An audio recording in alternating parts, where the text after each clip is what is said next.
Hey YouTube, here is a video of my 2004 Chevy Impala.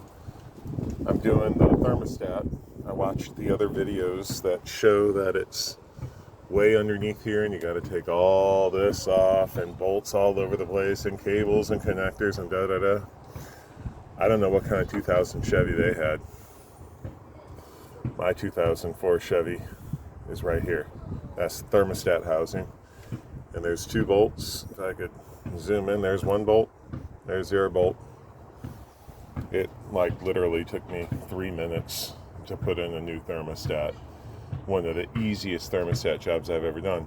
But while I got you here, something you might want to know. Let's go broad view.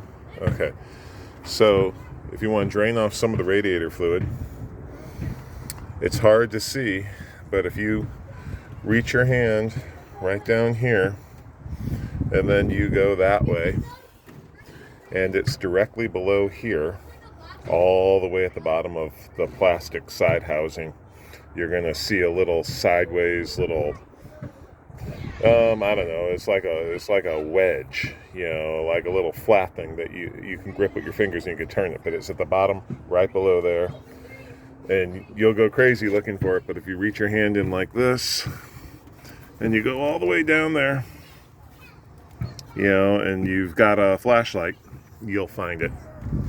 So scope it out with the flashlight first. Anyway, hope you enjoy your 2004 Chevy Impala thermostat job.